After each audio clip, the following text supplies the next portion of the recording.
Olá, pessoal, sejam bem-vindos a mais um episódio do Podcerne. As hosts, eu, Mariana, Tawane e Maria Eduarda. Tudo bem, meninas? Oi, Mari! Como a gente já falou no outro episódio, nós estamos numa temporada agora de falar não mais da parte técnica, né? E sim escutar agora quem convive, quem cuida, né? Ou quem tem uma condição de saúde. E também por ser mês das mães, a gente escolheu uma mãe, né? Lá do CERN, que é uma mãe super participativa, ativa, presente, que está sempre informada e gosta de informar as pessoas, né? Então, eu vou apresentar a nossa convidada super especial. Ela é a Cláudia, 38 anos, publicitária, mãe do Davi, com 6 anos e diagnóstico TEA. Seja bem-vinda. Obrigada, Mari. Tudo bem? Oi. Fiquei muito feliz com o convite, me senti lisonjada, muito obrigada. Sim, estou no CERN lá já há uns 4 anos e alguma coisa. Tento me atualizar sempre que possível. Gosto, as meninas sabem, gosto de participar bastante das palestras também, que o CERN faz, as formações parentais. O Davi tem 6 anos, o diagnóstico dele veio com 3 anos e meio, mas já fazia 1 ano e meio que ele fazia terapia lá no CERN. A gente começou a desconfiar muito cedo do autismo dele. E estamos lá até hoje. Vamos, mas muito obrigada. Me sinto lisonjeada mesmo. Obrigada. Então vamos lá. Vou perguntar para você assim, se você sonhava em ser mãe e como que foi a tua gravidez? Não sonhava em ser mãe. Nunca quis ter filho, na verdade. Era um sonho do meu marido. Na verdade, assim, não é que eu não sonhava. Eu trabalhava muito, sempre trabalhei bastante na minha área. Então, eu via que não casava muito tempo ali. Tive uma gravidez um pouco conturbada por questões de saúde na família. Na época, então foi uma gravidez assim um pouco conturbada também, e eu brinco que gravidez não é doença, mas tudo que eu podia ter na gravidez eu tive, assim, tipo, tudo desregulou, hormônio, peso, enfim, foi o caos, assim, não foi uma gravidez muito tranquila, tanto que eu brinco que eu acho que por mais que o Davi seja autista, e no começo foi muito difícil, seria muito difícil eu passar por outra gravidez, não pretendo ter outro filho, porque eu acho... a gravidez foi um período cansativo, digamos assim. Foi conturbado. Foi bem conturbado. E por conta na época que eu resolvi engravidar, que eu estava casada há 1 ano e meio, mais ou menos, meu marido era o sonho dele ser pai, e a gente sentou e conversou. Na época, minha irmã estava fazendo um tratamento sério de saúde, e daí a gente ficou nessa, assim... Tem filho, não tem filho, qual que é o momento certo? E daí, realmente, você vai ver que não existe o momento certo, né? É um momento que você, que dá. E você vai lá e dá uma complicadinha na vida, assim. Porque eu digo, filho, independente de ser típico ou atípico, é um trabalho de uma vida, né? Não é nada que seja muito fácil. E na época, quando eu resolvi ter o Davi, já combinamos dessa forma, que... eu ia parar de trabalhar durante um período para realmente ficar com ele em casa, para não levar para a escolinha muito cedo e tal, né? Isso já... Toda uma organização. A gente tentou fazer toda uma organização, mas a gente percebe que a vida, às vezes, não te dá essa organização. Não permite. Não permite, é difícil, às vezes é um pouco complicado, né? Mas eu acho que tudo que a gente planeja e se fecha muito, tem frustração, né? Então, e eu sempre brinco que tem o plano A, mas tem o plano B, tem o plano C, tem o plano D. Sempre tem um plano e sempre dá certo. Sim. Então, estamos aí até hoje, graças a Deus. Não com tanta sanidade mental, mas tentando, pelo menos. Cláudia, e conta pra gente como foi, apesar de você falar, né, que não era o seu sonho ser mãe, quando a gente engravida, a gente gera expectativas, né, em relação ao nosso filho. Como foi isso, da expectativa, e esse processo de perceber alguns sinais que ele tinha um desenvolvimento, algum atraso do desenvolvimento? Conta pra gente como que foi essa a expectativa e esse processo.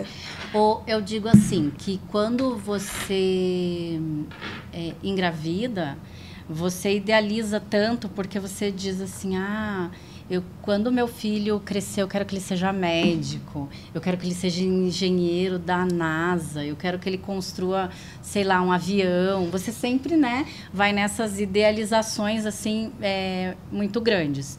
E eu acho que todo mundo faz isso, né? Tipo, não tem alguém que engravida e tem um filho para ser pouco. Você sempre espera do teu filho, você idealiza o teu filho de acordo com os teus sonhos, né? Tipo, e eu acho que as pessoas acabam esquecendo um pouco de que é outra pessoa, né? E quando você se depara... O Davi teve um desenvolvimento normal até 1 ano, mais ou menos. Quando ele fez 1 ano, veio o primeiro lockdown da pandemia. Então, quando a gente começou a perceber algumas coisas, assim, que ele parou de olhar, ele parou de falar, ele começou lá com uns 10, 11 meses me chamar, ele falava mamãe, falava Duda para minha sobrinha, e dele foi parando de fazer essas coisas. Só que foi no momento que teve o lockdown também da pandemia, daí a gente ficava nessa, assim, tipo, tá estranho, né? E daí você vai vendo, assim, que, pera, tem alguma coisa ali que... Daí eram vários detalhezinhos, assim. E o Davi sempre foi uma criança, assim, boazinha. Ele mamava demais.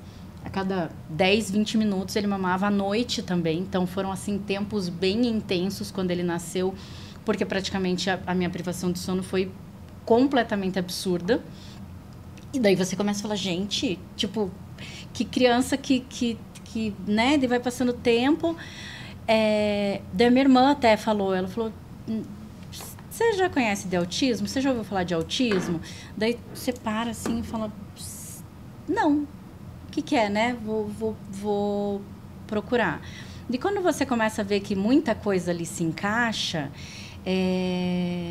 que acende uma luzinha, assim, você pensa, fala, acho que eu preciso ver, né? Sim. Preciso ir atrás e tal.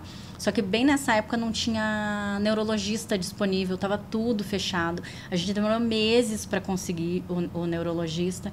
E que nem eu falei, eu passei por um período também bem complicado com a minha irmã, porque ela estava com um problema sério de saúde. E foram várias coisas, assim. O pediatra, na época do meu filho, me chama de louca. Ele falou, nossa, menino saudável, você querendo procurar problema de saúde numa criança saudável, você é louca. Vai atrás do neurologista, veja que você está errada. E daí você fala assim, gente, será realmente que eu estou ficando louca? Mas eu estou vendo coisas ali, né? E daí, quando você se depara com essa quebra, assim mesmo, né? Que daí você, tipo, você pensa assim, gente, tá, mas não é? Eu consigo lidar com isso? De que forma que eu vou lidar com isso, né? E não tem informação, às vezes, muito clara. E eu acho que toda a maternidade já é solitária por si só. Sim. E daí, quando você se pega dentro de umas questões dessas, assim, daí você... É 1 milhão de pensamentos. E tem hora que você acha que tem certeza, tem hora que você acha que está errada. Eu ia falar, porque daí você fica, eu acho que, questionando tudo, né? Ou eu tô louca ou tô vendo mesmo. Exato. Ou acho que não. Daí as outras pessoas estão vendo, mas daí as pessoas falam que é normal. Mas, nossa, ele é tão quietinho, olha, ele brinca quietinho, virado para a parede, com os carrinhos dele, e não te incomoda, mas eu tenho um filho, eu tenho uma criança, eu quero ser incomodada, né? Como que é? E até você entender... E só para vocês terem uma ideia, a primeira vez que eu consegui levar o Davi no neurologista, que eu consegui a consulta mesmo, que foi marcado meses, faziam 10 dias que a minha irmã tinha falecido. Então, você fica nessa, assim, de tipo, qual que é a tua... Prioridade naquele momento, assim, porque tem muita coisa passando pela cabeça, assim. Daí, você fala, gente, eu preciso ir atrás, eu preciso realmente saber se é loucura minha ou não. Então, para mim, assim, a questão da frustração, eu acho que foi tanta coisa na minha cabeça, num momento, assim, tão...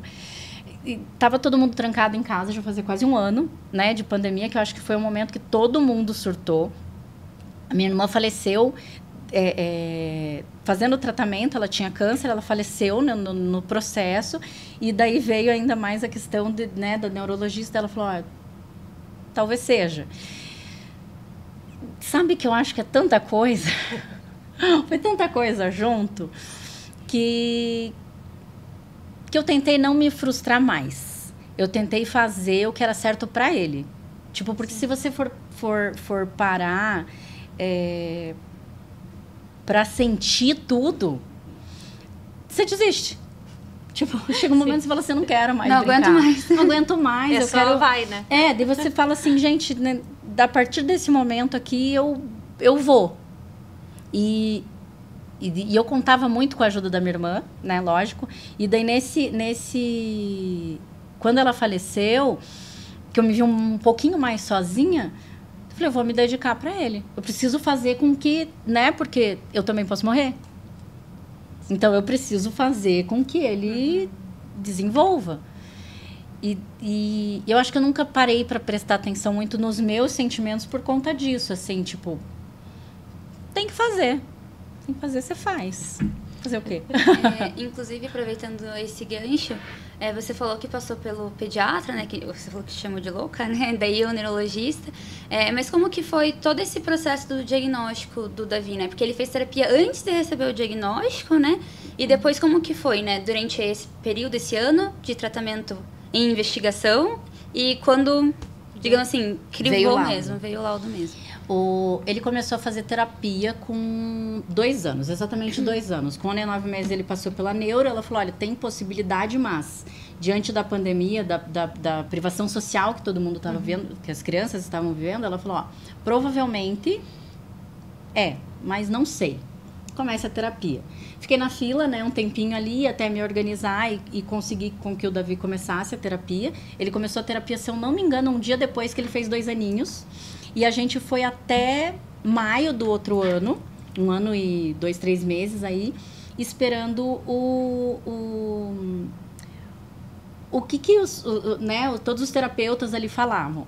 E era engraçado porque na época o psicólogo que atendia o Davi, ele falava, eu não consigo entender se o Davi, ele é tão genioso ao ponto de não querer fazer nada, ou se ele realmente é autista. Eu já sei que é os dois, tá? Eu sei que ali tem um pouco dos dois. E daí eu me questionava muito nesse período. Eu falava, gente, é ou não é? Porque também tinha horas que parecia que era, tinha horas que parecia que não era. À medida que o tempo foi passando, eu fui começando, daí você começa a ler, se informar, ir atrás, ver vídeo, o que é, porque assim, toda a visão que eu acho que a gente tem do autista é muito estereotipada, né? Tudo que você vê, assim, num filme, é sempre muito estereotipado. E quando você começa a ler mesmo o que são os detalhes ali do dia a dia, daí chegou um momento que eu falei, ele é autista. Eu tenho certeza que ele é autista. E obviamente, né, quem está ali 24 horas junto consegue ver muito mais detalhe do que os terapeutas. Eu cheguei um dia, até conversei com o Edson na época. Falei, Edson, cadê o laudo do Davi? Falei, eu preciso do relatório aí com laudo e tal. Daí ele falou, mas o terapeuta ainda, o psicólogo ainda não tem certeza. Eu falei, eu tenho certeza. Eu sei que a partir desse momento, assim, pode... daí até ele começou a entrar um pouquinho junto com as terapeutas e tal, para definitivamente, porque lógico, né, não dá para acreditar só no que a mãe tá falando. E daí que veio o laudo. Mas quando veio, já tinha passado esse 1 ano e tanto, que eu já tava apreensiva. Eu falava, gente, eu quero o laudo. Tipo, você já tinha aceitado, eu já tinha aceitado. Eu quero o papel, entendeu? Porque eu acho que facilitaria a minha vida em alguns pontos, né? Mas eu já tinha aceitado, porque, que nem eu falei, foi no momento de aceitação de tanta coisa que ele estava bem, ele estava com saúde. Eu acho que a partir do momento que as pessoas pegam um papel na mão, na cabeça, eu acho que de muita gente que eu já conversei, muita gente que começa a desconfiar, ou que descobre que o filho é autista, hoje vem me perguntar, assim, algumas pessoas já vieram. Eu falo, gente, você já conhece teu filho? O laudo é um papel, não vai fazer a diferença na tua vida, vai fazer a diferença no teu dia a dia com a criança dentro de casa. Então, eu costumo achar, e não só do Davi, mas de outros, o laudo libertador. Porque a partir daquele momento você tem certeza que não é louca, entendeu? Tipo, que... Foi E seu você sabe o que atestado, fazer, né? Eu tinha vontade de tirar uma cópia e ir lá. Olha que a louca. A louca veio te visitar. A louca veio aqui, tá aqui. Porque daí você vê... E ainda muitas mães de autistas são tratadas dessa forma, né? Porque tudo que acontece é a mãe que tá vendo demais. E normalmente é a mãe que começa a desconfiar dessa diferença do filho, né? E vai atrás. E ainda conheço muitas mães hoje que foram tratadas assim também, por médico, pelo pai da criança, né? Até chegar na questão assim de realmente e realmente tá aceito. Então, para mim foi libertador. Óbvio que você passa por momentos assim de se questionar, tipo, será que eu fiz alguma coisa de errado? Será que eu devia ter feito? Será que eu me estressei demais? Será que eu... Então, tudo que você faz, você se questiona. Mas para mim o laudo foi assim uma coisa que, tipo, realmente eu não estava errada e realmente eu posso dar um tratamento para o meu filho melhor. Eu posso realmente entender a forma que e tratar ele da forma que ele deve ser tratado. Porque uma educação de uma criança típica, né, que a gente tende a copiar muito a educação que teve lá dos pais. E da criança típica tem que ser um pouquinho mais cuidado. Eu acho que um pouquinho mais eles são muito literais e tudo. Então, eu acho que o conhecimento que tudo... E já tinha... naquele período, eu estava 1 ano já estudando sobre o assunto. Então, eu já tinha um pouquinho mais de condição de lidar melhor com ele. Que faz uma diferença também. Muito, né? gigantesca. Informação, né? Exatamente. Por isso que eu sempre falo, assim, que eu não entendo direito quando tem as formações parentais lá, que você chega, tipo, a pessoa vai embora no meio de uma palestra. Eu falo, gente, um detalhe que você pegue aqui vai ser qualidade de vida para o teu filho. Sim. Então, se você pega o laudo na mão, você tem certeza que ele é autista, a condução da vida dele vai ser completamente diferente. Sim. Então, eu acho que é tão problemático e às vezes as pessoas colocam os problemas ali num papel que, sinceramente, para mim não existe, né? Tipo, não é... Porque ainda se trata muito os transtornos de neurodesenvolvimento como uma doença, né? Parece que você está pegando um laudo ali de uma doença terminal. E não é isso. Eu acho que é o começo de uma nova vida, né? Sim. Para aquilo fluir melhor. Sei lá, eu acho que as pessoas ficam muito em cima disso, às vezes, do laudo em si, de pegar o papel ou de não aceitar, porque você não tem que aceitar o não, né? Eu acho que realmente você tá tem ali, que né? respeitar, já existe, já tá ali, você já convive com aquilo. E eu acho né? uma das coisas legais que você mencionou, e de fato, né, que a gente falou várias vezes, você participa das palestras, você tá na clínica, você vive o ambiente do CERN, de fato, e provavelmente provavelmente não, você vive essa realidade também fora do CERN, Sim. né?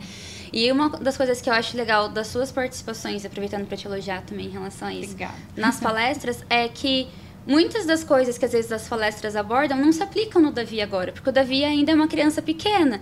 Mas é aquilo, né, da palestra de alfabetização, né? Tava ali, teve a palestra sobre quando eles crescem de um autista adulto. Você também tava ali, você também tava participando. Porque o momento vai chegar, o momento vai chegar. E essa Sim. palestra que tá vindo agora, você aproveita agora, né? Cata essa sementinha aí que você falou, uma vírgula de informação importante, para aplicar lá pra frente. E, de fato, todas as palestras que você participou, né, a Grazi mandava pra gente, ó, a Cláudia tá na palestra mesmo, que ela tá mandando tarefa de casa pra ela aqui no grupo. Então, sempre tem o que pode ser aproveitado. Sim. E, às vezes, você tem contato com uma mãe que você consegue ajudar, ou essa mãe te dá uma dica. Sim. E vai desmistificando, né, isso que você falou do que é estereotipo ali, né, do que a gente acha que é a pessoa com autismo, né? Então, eu acho que essa convivência permite você também aprender bastante Sim, nisso, muito. né? Não, e o dia, né? Se a gente for pensar, o dia a gente vai em 24 horas, né? Então, assim, as terapias são em um momento. Todo o restante da vida acontece também, né? Num outro momento. Então, eu acho que toda vez que você está informado, que você participa de grupos, que você faz leituras, vocês conseguem... Os pais, a gente consegue aplicar daí no dia a dia. Sim, né? em outros tudo. momentos. Por isso que é importante dar exato. informação. Mas eu vou pegar o teu gancho do diagnóstico.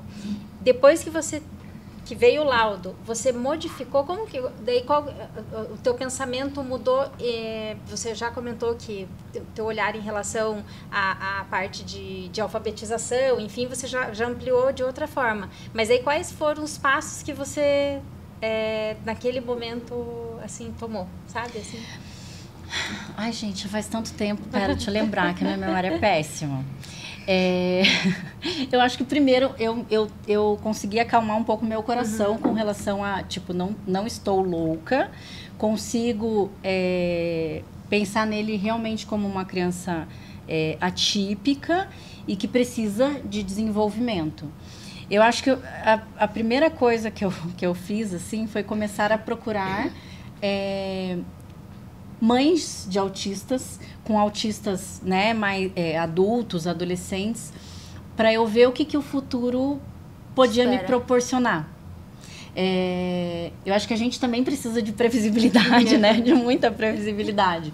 Então, eu comecei a ver o que essas mães faziam, tanto que eu brinquei, né, na palestra que teve com o advogado lá. Eu falei, eu preciso conhecer essa mãe, porque eu sou doente por mãe de autista. Tipo, sou fã de carteirinha, assim, começo a seguir, começo a ver o que elas fazem, o que dá certo, o que não deu, porque, obviamente, né, a gente vive de tentativa e erro, não só no autismo, mas em qualquer âmbito da nossa vida. E comecei a ver como que funcionava, para que lado que eu acho que eu fui pisando um pouco mais devagar para não me atropelar e para deixar o Davi ser criança. Porque eu acho que falei hoje, inclusive, para a Grazi, para a psico, né, do Davi, que é maravilhosa, que também tenho que elogiar, porque, assim, maravilhosa, não tenho o que falar dela. Eu falei, Gra, eu acho que o... Ai, me perdi, peraí. Tudo bem. Olha lá, a cabeça. Pra Grazi. Pra Grazi, mas formule a pergunta de volta, que eu acho que eu fui longe demais. Calma lá. Assim, quais foram, que rumo os passos que você eu fui tomando, se mudou, né? Porque, na verdade, você já eu fazia acho que eu fui mais antes, devagar. né? Eu fui mais devagar para deixar ele tentar ser criança, para não atropelar tudo, porque a partir do momento que você sabe que o autismo é muito treinamento, você quer treinar tudo na criança. Tudo. Então, você pensa, tomar água é treinamento, andar é treinamento, ir para a escola é treinamento, tudo é treinamento. Então, você começa a treinar. E hoje eu falei para a Grazi de novo. Falei, Gra, o Davi está fazendo terapia 24 horas por dia. Tenho que dar um passo para trás de novo, porque daí eu vejo que ele começa a se estressar, porque há muita demanda que a gente também faz em casa, na tentativa de, né, fazer com que ele aprenda dentro de casa e não fora de uma forma errada. Então, a gente fica nessa, assim, tanto eu quanto o Carlos em casa, tipo, Davi, ó, pega o garfo, faz isso.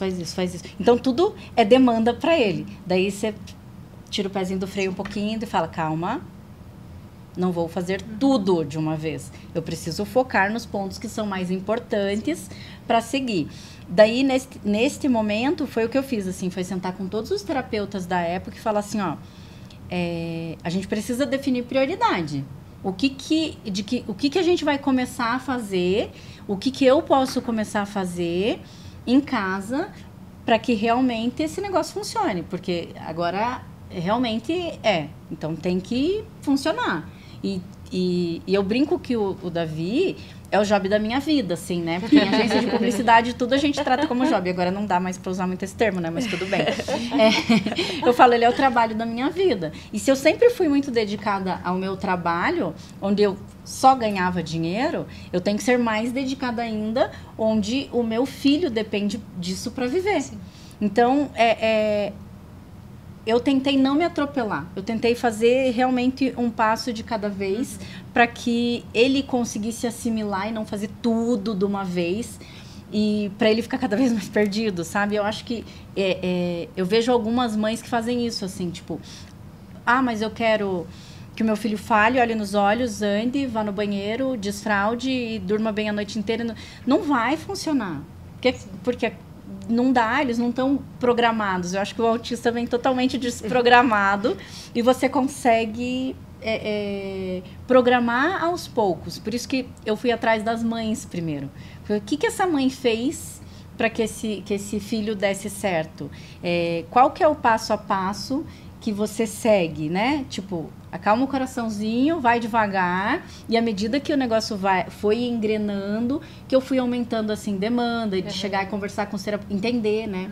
Porque no começo você chega lá, você não sabe um termo, né?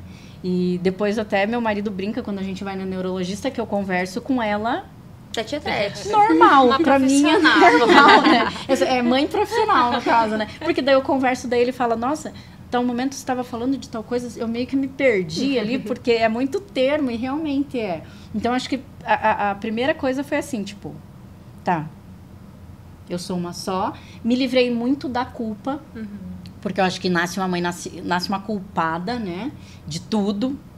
E daí eu comecei a pensar que eu precisava me livrar das culpas, porque eu não...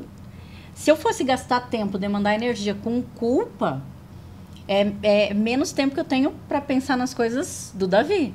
Então, foi um exercício um pouquinho difícil nesse começo de tentar não ser culpada de tudo, para que a coisa comece a fluir, para começar a fazer sentido na tua cabeça também, porque também é um ser humano ali que se depara com uma coisa completamente desconhecida, né? E aos pouquinhos o negócio vai engrenando, a gente vai vendo que para que lado seguir, não, agora eu quero que ele olhe nos olhos, agora não, mas o desfraude dá para deixar um pouquinho mais tarde, comer sozinho, bom, enquanto eu conseguir dar comida para ele sozinho, eu preciso que ele, né, aprenda a brincar com outros brinquedos, a ter uma funcionalidade dentro da vida dele, para ele perceber que as coisas têm funções.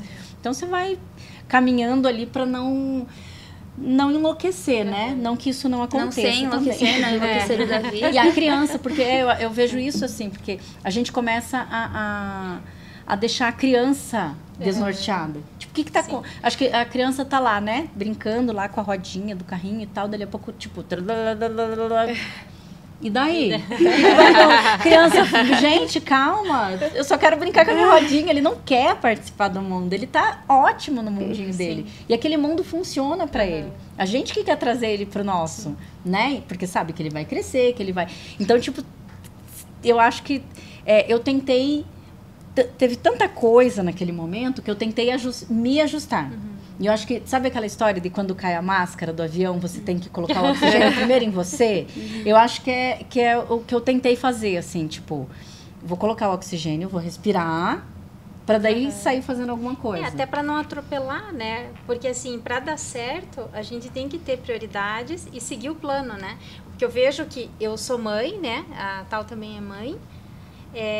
A gente não pode se atropelar no meio do caminho. Não. Porque eu vejo assim, lógico, eu vou fazer uma comparação aqui, mas é a mesma coisa da escola. Na escola a gente fica, e daí começa a ficar angustiado, que precisa disso, daquilo, daquele outro. Se a gente começar a atropelar isso, as coisas se perdem, né? Óbvio que a gente precisa identificar ou perceber, que você percebe de repente, ó, isso aqui não tá dando certo, você troca com o profissional percebe que também não tá dando certo, ou antes de você ele fala, pra gente mudar a rota, sim. Mas eu acho que a gente tem que ir devagar que eu digo, né? A gente não fazer. E devagar Sim. ter prioridade para ir até o final daquilo que a gente se propôs a fazer. E no ritmo da criança, isso, principalmente. porque eu acho que o que acontece, e aqui não estou falando que é culpa, não estou falando nada disso, mas às vezes nós, mães, eu vou até me colocar, a gente, por ansiedade que aquilo aconteça, a gente atropela o que está acontecendo, o processo. Exato. E daí, assim, a gente perde tudo. Né? E daí, às vezes, bagunça tudo aquilo que estava organizado. Por isso que eu acho que o que você falou, assim, coloca o oxigênio, vou pensar de uma forma linear, vou conversar com mães, vou estudar a respeito, a terapia tá aqui, que continua até para você conseguir seguir. Sim, e né? outra, porque daí o profissional que está do outro lado, eu acho que as pessoas colocam muita expectativa no terapeuta. E eu acho que quem conduz todo o tratamento, e quando você vai ver a mães de autistas assim que até mudaram de nível e tal, quem conduz o tratamento é o cuidador da criança. Porque o terapeuta lá, ele não sabe o que está acontecendo na tua casa ou de que forma você vai conduzir a educação dessa criança.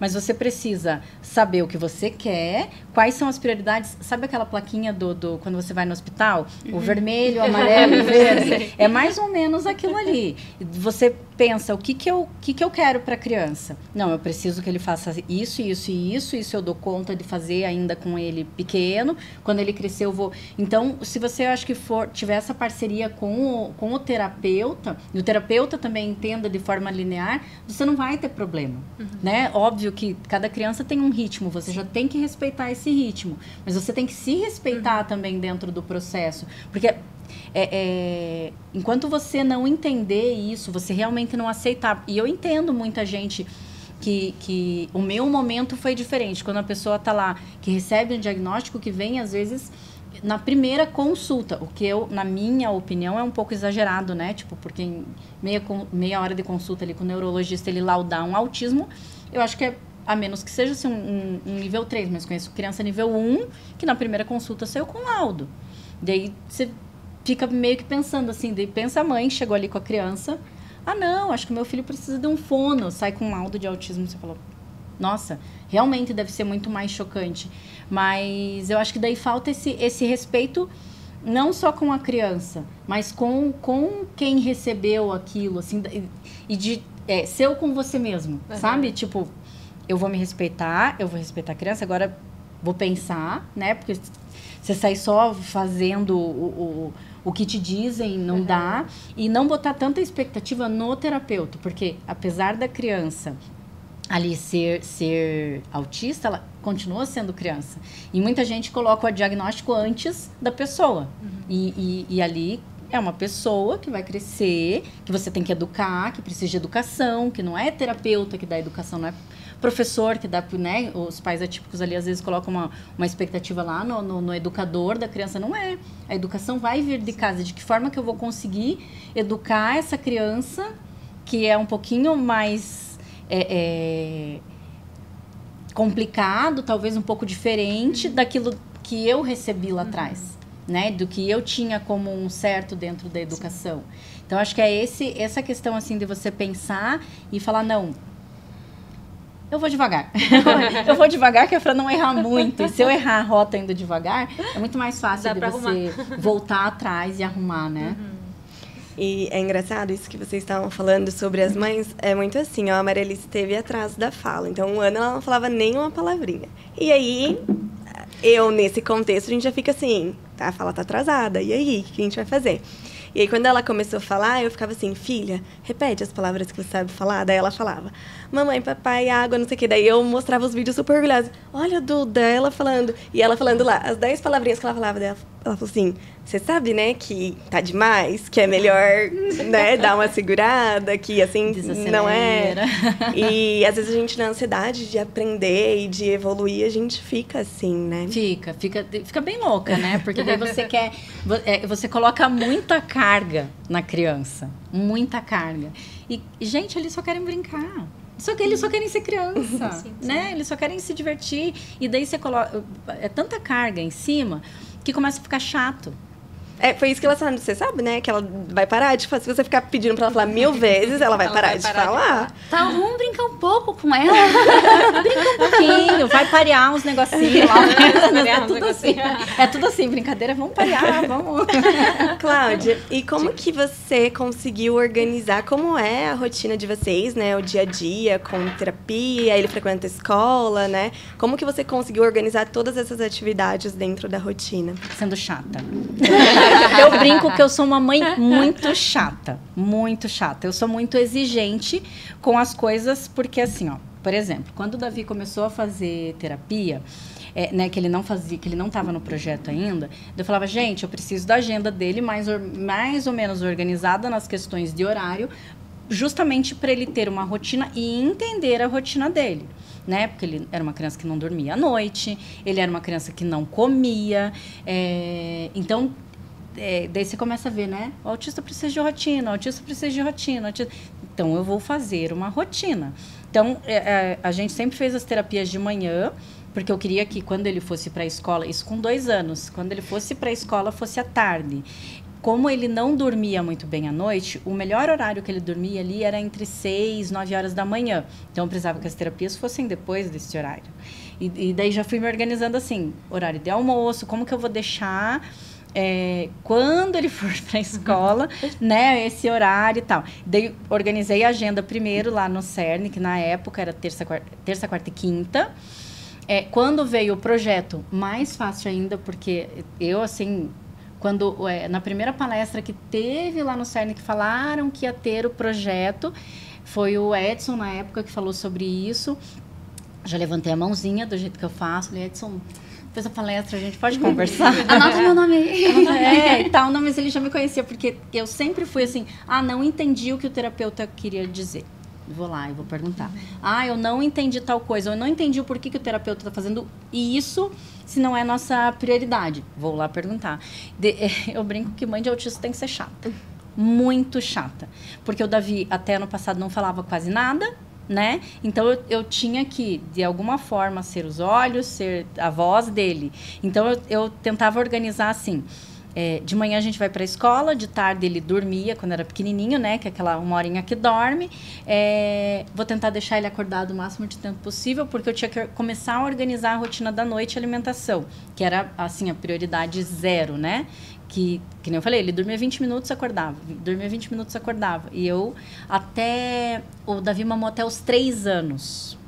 Até os 3 anos e meio, praticamente, ele não comia. Ele foi dormir mesmo depois dos 4. Então, você vê que realmente é muito treinamento. Eu não consigo nem imaginar, porque privação de sono, para mim, é a pior coisa da vida. Eu concordo com isso, mas assim, não é que você imagina. É que você não tem o que fazer. Não tem, porque daí o Carlos trabalhava... ele chegou a trabalhar em um período de tarde para noite. Daí ele foi para o horário comercial e ele precisava trabalhar, então ele precisava dormir. Não que eu não precise dormir, eu preciso, mas querendo ou não, eu dormia picado. Quando o Davi dormia, a gente não vai dormir, porque eu não conheço mãe que faça isso, porque você nunca vai dormir junto com a criança, mas pelo menos você consegue se arrastar, né, ali na vida, porque chegou um momento que eu tava literalmente me arrastando na vida, assim, firme e quase forte, mas você vai indo. E daí a gente começou a conseguir realmente se organizar quando o Davi começou, né, a comer, quando o Davi começou a dormir. Daí quando ele começou a dormir, pra mim já era o paraíso, né? Nossa, outra fase. Outra fase. E daí todo mundo falava assim, quando ele era pequenininho, né, que ele começou que ele mamava muito e eu acho que era o apego dele era mamar, e foi até os 3 anos, tipo, muito de verdade, exageradamente muito. E daí a gente tentava fazer a rotina para que ele entrasse na rotina, né, que mais ou menos normal. Quando eu desmamei ele, que eu consegui começar a fazer com que ele começasse a comer. Tipo, e ele comia assim, macarrão alho e óleo. Ponto. Todas as refeições. Eu falava, gente, não é possível. O menino não tem paladar para comer mais coisa, comer macarrão alho e óleo. Dali a pouco ele começou a comer arroz. E eu sou muito insistente. Eu sou muito chata quando eu quero ser mesmo. Tanto que eu brinco que a gente foi colocando as coisas assim, que hoje ele dorme a noite toda, e eu nunca quis fazer uso de medicamento.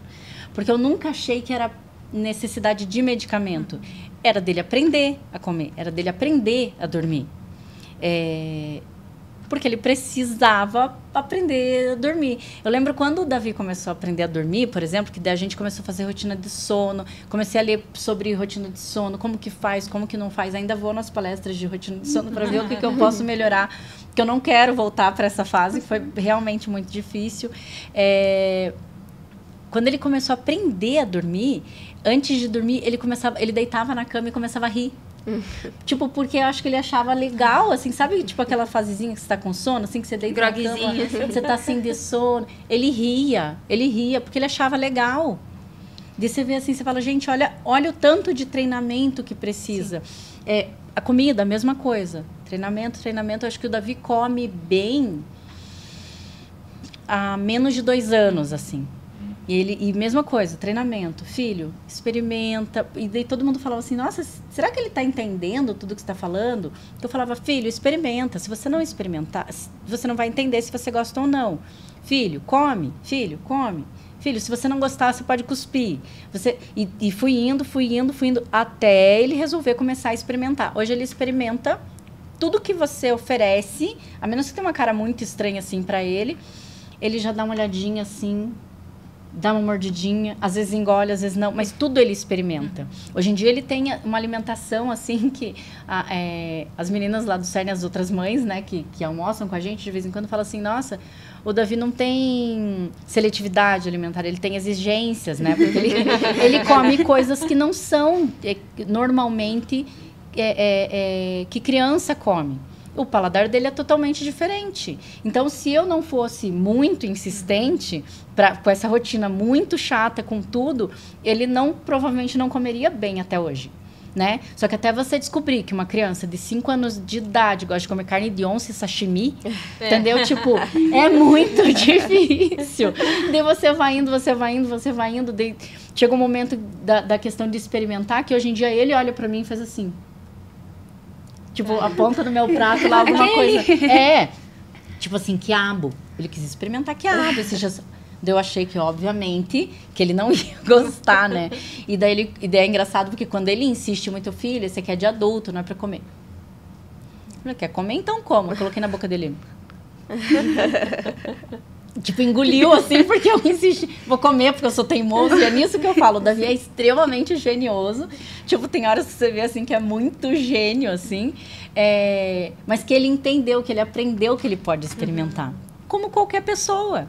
Só que a questão realmente é o treinamento, que você só vai aprender com as mães que já passaram disso, que precisa de muito treinamento, muita resiliência. E eu acho que o cuidador que precisa ter muita paciência e precisa, sabe, saber que tem dias que não tá bem e tá tudo bem. Tem dia que você dá o celular na mão da criança e fala, hoje eu preciso, né, só abstrair para não enlouquecer. Porque é cansativo viver, uma pessoa atípica viver dentro de um mundo atípico é muito cansativo. Tem horas que você fala assim, nossa, mas por que foi comigo, né? Por que foi justo comigo, assim? E daí você vê que não é justo com você. É porque acontece com várias pessoas. Você não é especial, né? Sim. E organizar, eu acho que rotina, organizar. E organizar mesmo, de tipo, fazer agenda. Botar no papel. Botar no papel, botar horário, botar alarme no celular. Tipo, agora a gente vai tentar dormir, agora a gente vai tentar comer, agora a gente vai tentar tomar banho sozinho, agora a gente vai tentar. Daí mando pra Grazi, me manda um negocinho da rotina do banho, Grazi, tipo, e realmente vai funcionando. Com o passar do tempo, você vai vendo que realmente funciona. Que você precisa dessa organização, que você precisa dessa resiliência, dessa rotina para conseguir chegar lá. Porque é muito moroso, é devagar, mas é muito recompensador. Sim. É muito recompensador. Assim, é muito incrível, assim, essas coisas que acontecem. Desses processos, eu vou enfiar uma pergunta aqui. Desses processos que você, né, foi estabelecendo, dessas rotinas, assim, qual que foi a mais difícil, assim, que durou mais tempo? Ou são coisas que você tem que revisitar sempre, sabe? Por exemplo, você colocou uma rotina do sono, mas de repente você precisa revisitar, né? É porque assim, ó, eu falo que a gente às vezes precisa de uma rotina quase que militar, mas que às vezes a gente precisa quebrar a rotina também, por conta da rigidez. O Davi é uma criança extremamente rígida. Eu dou uma quebrada, às vezes, tipo, uma semana a gente passa sem rotina. Pra justamente ele entender que às vezes pode acontecer, porque assim, acho que experiências, né? Eu lembro que a primeira vez que a minha irmã ficou internada, a minha sobrinha nunca tinha passado tanto tempo longe da minha irmã. Então foi muito difícil pra ela. Eu penso, poxa, o Davi é uma criança atípica. Então, se acontecesse um negócio de uma hora para outra que eu viesse a faltar, e eu fazia 100% da rotina dele, porque ele não aceitava outras pessoas, gente, coisas precisam ser revistas. Então, o que eu gosto de fazer? a gente vive essa rotina, de vez em quando eu quebro essa rotina, eu acabo com a rotina, pra gente voltar a começar a fazer a rotina. Pra ele entender que nem tudo sai conforme a gente quer. Imprevistos acontecem. Imprevistos acontecem. E eu preciso que ele esteja preparado e treinado também para o imprevisto. Então, a gente faz muito assim a gente tem a rotina que a gente segue lá em casa, que é todo dia praticamente a mesma coisa, final de semana é a mesma coisa, mas de vez em quando a gente passa lá, tipo, não faço janta. O Davi gosta de comer comida. Não faço janta, hoje vai ter que comer pão na janta. Ou vai ter que comer bolo na janta. Tipo, o que para ele é ruim, né? Tipo, porque ele não gosta muito de doce. Mas se eu chegar num momento em algum lugar que eu não consiga, ou tipo, agora, no feriado, a gente viajou, fui para uma cidade pequena para estar calmo, trânsito, etc, porque ele não viaja muito tempo de carro. 1 hora daqui, ficamos num hotel e pela primeira vez eu não levei comida, por exemplo.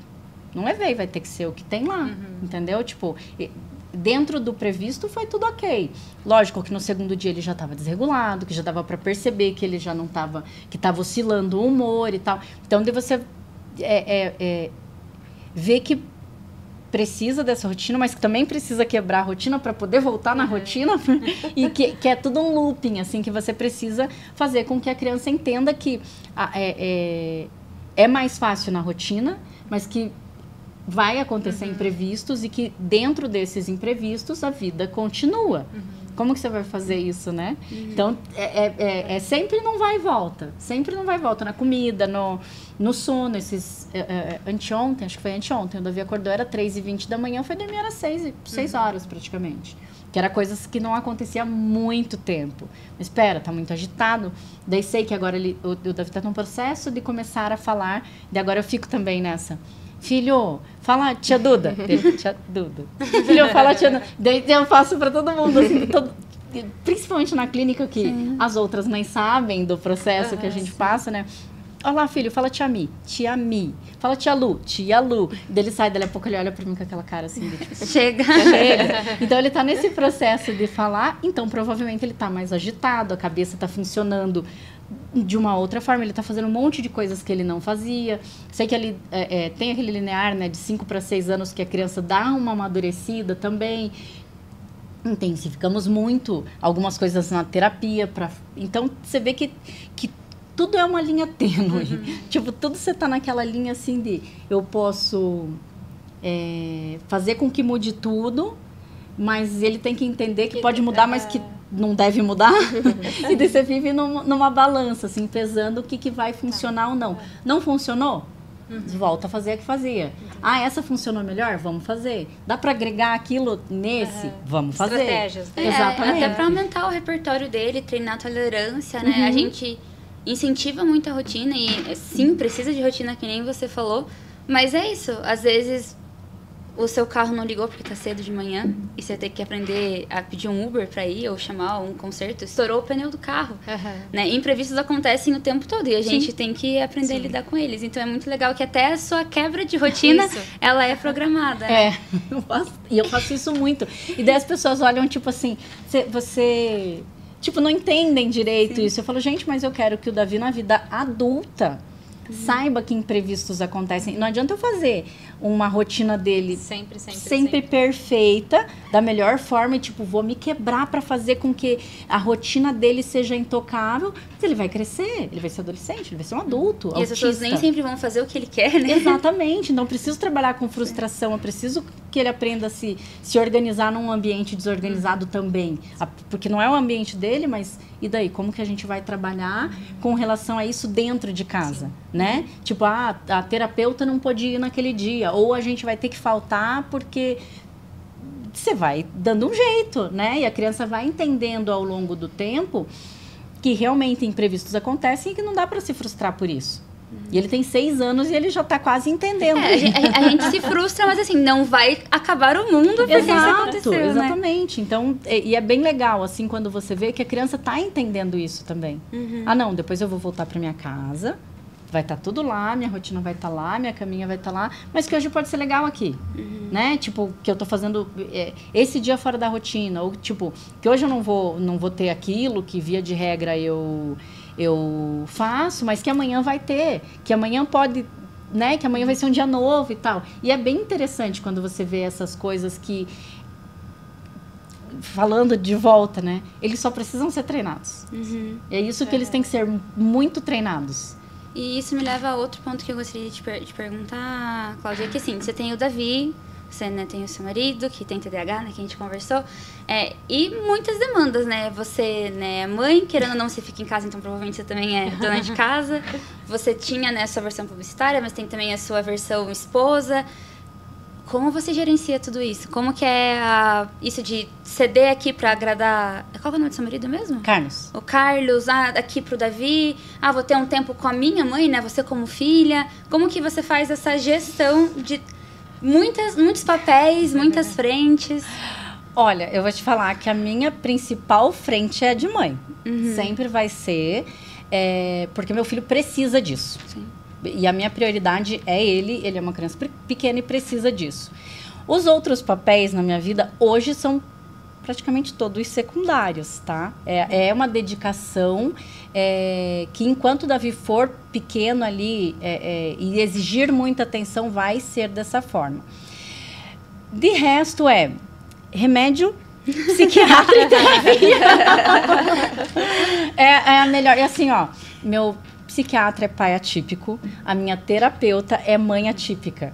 Então, eu busquei uma rede de apoio de saúde mesmo, que pudesse me proporcionar um pouco de luz no final do túnel, sabe? Conforto, né? Exatamente, porque você percebe ali que daí você fica nessa, eu tô deixando a minha vida. Não que eu não me sinta, porque é lógico que eu queria hoje ser a Cláudia profissional que ela foi, né? E eu sei que que um dia pode voltar a ser, mas que hoje não é. E daí chega um momento ali que você começa a ficar frustrada, mas foram decisões que eu tomei. Então, qual que é o suporte que eu preciso ter, que nem volto a falar? É ter a paciência comigo mesma. Porque tem hora que não vai dar. Tem hora que não tem como. A minha rede de apoio é ótima. Assim, a minha sogra fica com o meu filho. A minha mãe consegue ficar, quando eu vou viajar mais tempo, a minha mãe que fica com o Davi.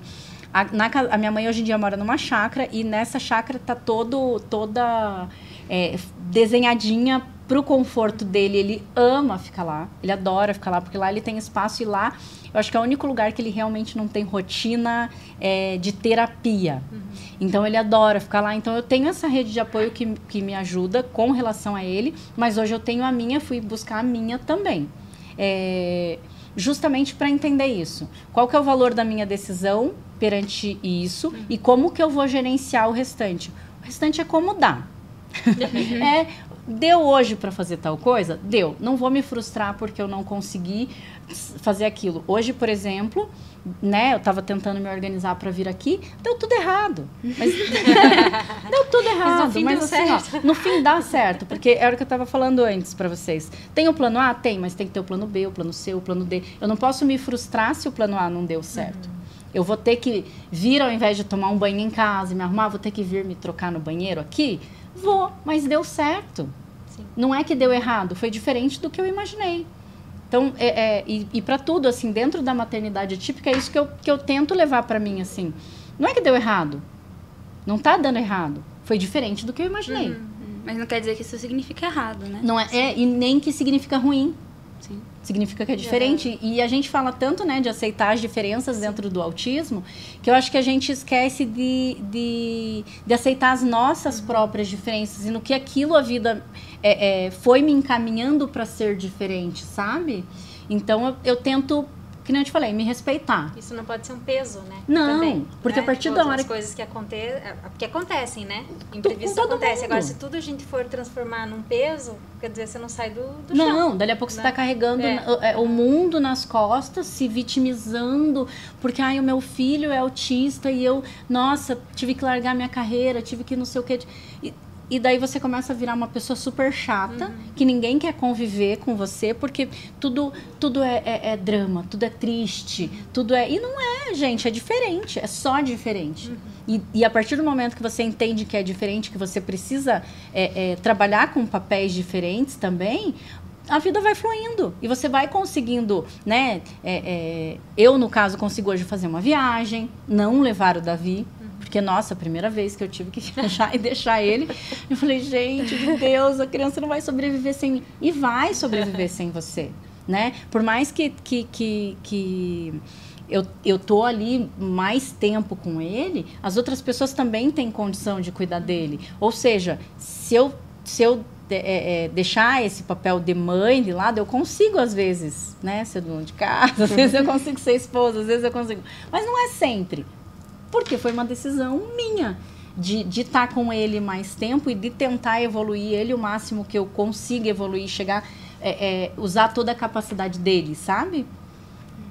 De resto a gente vai pondo na balancinha, equilibrando ali. Sabe aquelas pessoas que giram os pratos? Aquela história, como que você faz tudo? Não faço tudo. Eu faço tudo. O que dá no dia. Exatamente, porque ninguém faz tudo. Sim. Ninguém faz tudo. Eu não faço tudo. Tipo, eu tento fazer o máximo que eu consigo. Mas de vez em quando também paro e falo, gente, não dá. Hoje eu não quero fazer nada. Eu preciso de um tempo para minha cabeça, eu preciso me organizar de novo e tocar. Eu vou aproveitar que você falou que de vez em quando você quebra a rotina e como que você lida assim com as possíveis crises do Davi, né? Se você tem alguma estratégia, como que você faz, né? Ou se... Vou te falar da última crise que ele teve. A gente tentou o canabidiol pro Davi, não deu certo. Neste momento, não deu certo.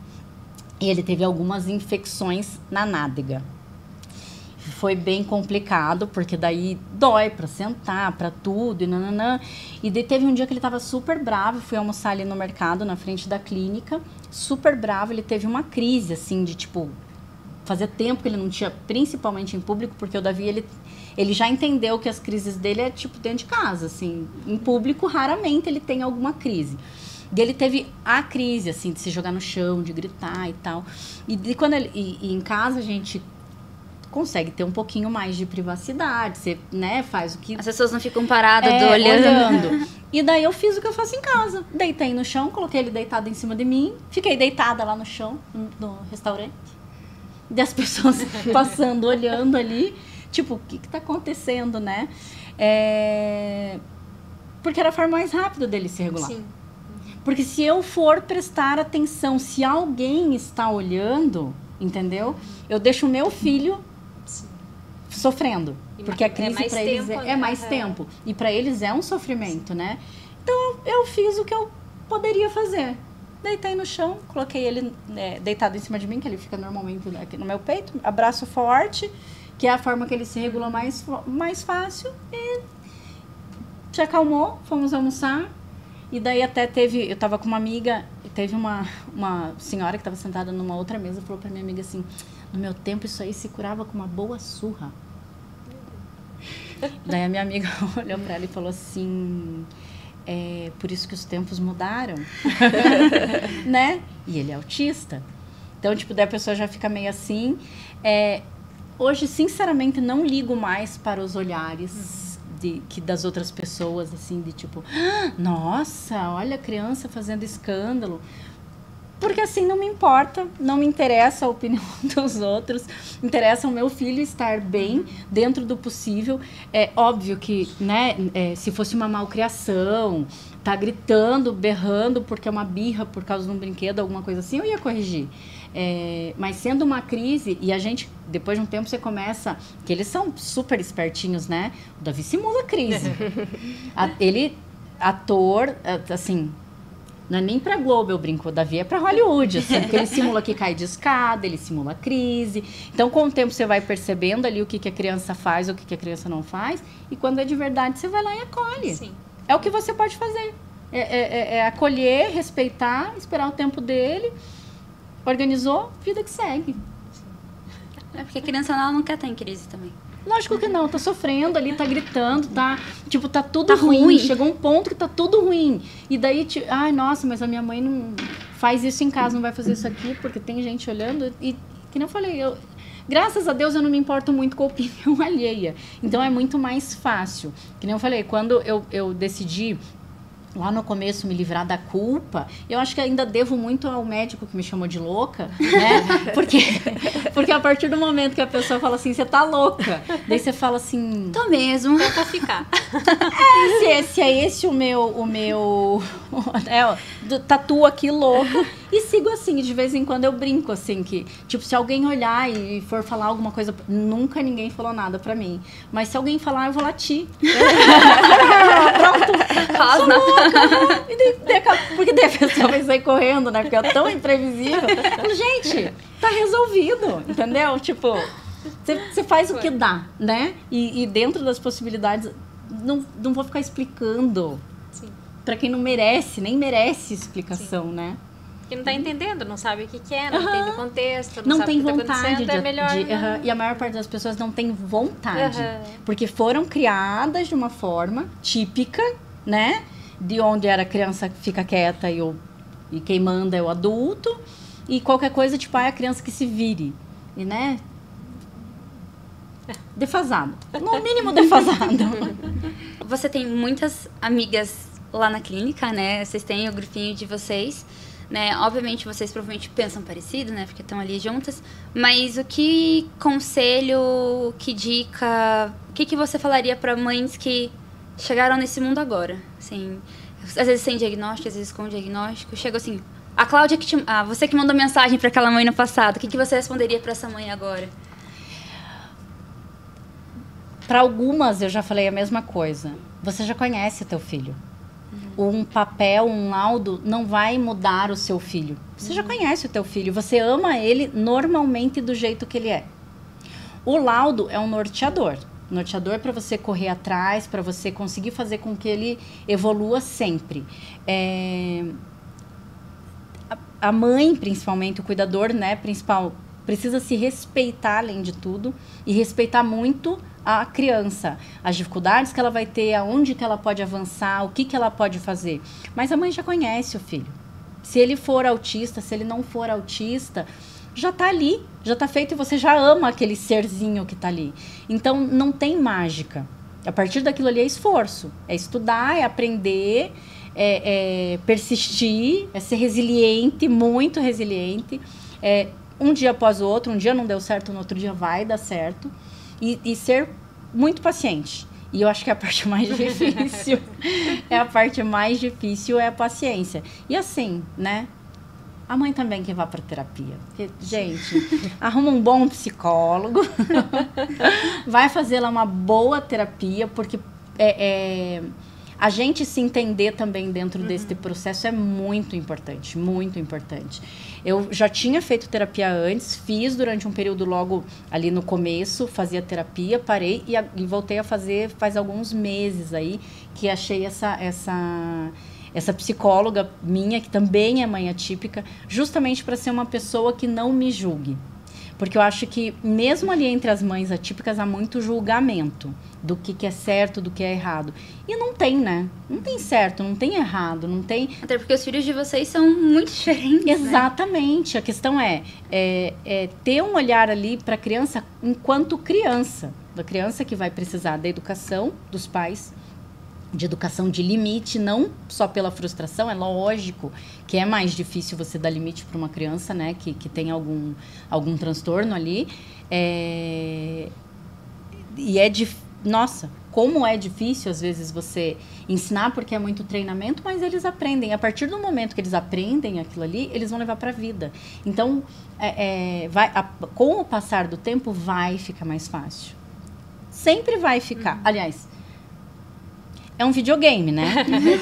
Quando fica fácil, você muda a fase, fica difícil, daí fica fácil. Sabe que... Os chefões vão mudando. Exatamente. Mas a partir do momento que aquilo ali vai evoluindo, vai ficar mais fácil, algumas outras questões, porque você vai mudando as prioridades, que era o que a gente tinha conversado, né? Você muda ali o urgente, o emergente, o fácil. Mais urgente. O mais urgente, o que chegou agora, que você precisa fazer de novo. E eu acho que tudo é um conjunto e conversar muito com as pessoas que você já sabe que podem te ajudar. É entender, que nem eu falei, segue lá as mães atípicas lá, que já passaram por esse percurso, que tem coisas boas para te falar. Que são pessoas que não usam disso para fazer drama. Porque não é drama. Não você conviver com autismo é difícil, mas não é dramático. Né? É uma condição diferente do que você tinha imaginado. E só isso. Não é muito além disso. E as pessoas, eu acho que trazem muitos dramas pessoais. Né? Porque agora eu vou deixar a minha vida... É escolha. A partir do momento que você resolveu ter um filho, você não sabe o que vai vir. Você tenta desenhar lá o Elon Musk, que até o Elon Musk é autista, entendeu? Tipo, o cara, nossa, meu filho vai ser bilionário, vai inventar um foguete que vai dar ré. E talvez ele precisa ser autista para fazer o foguete dar ré, entendeu? Cláudia, que pena, né, que acabou. Nossa, passou rápido demais. Passou bem rápido. Cláudia, eu gostaria de te agradecer, assim, profundamente, né? Eu até falei, a gente sempre tem um mês da conscientização, mas eu acho que a gente tem que falar sempre disso. Eu acho que você foi muito esclarecedora, né? É bem importante isso, da forma como você fala, as coisas que você sentiu, né? Que você se põe nas questões, né, do Davi. Eu acredito demais, assim, no sucesso dele mesmo, porque, assim, é difícil dar errado quando todo mundo está engajado, né? Então, você consegue mostrar isso aqui falando, a gente da clínica também consegue saber, te acompanhar e saber disso. É importante, eu acho que para quem está em casa, está ouvindo também, saber que tem uma luz, né, no fim do túnel, porque não estou falando que seja, mas eu acho que para muitas dessa forma, né, é um choque, né, do diagnóstico e tudo isso, para outras não, mas para quem tem como, a gente tem por onde caminhar e que tem solução, né, e que tem tratamento e que tem tudo para que as crianças se desenvolvam, né, eu acho que isso que é importante, né.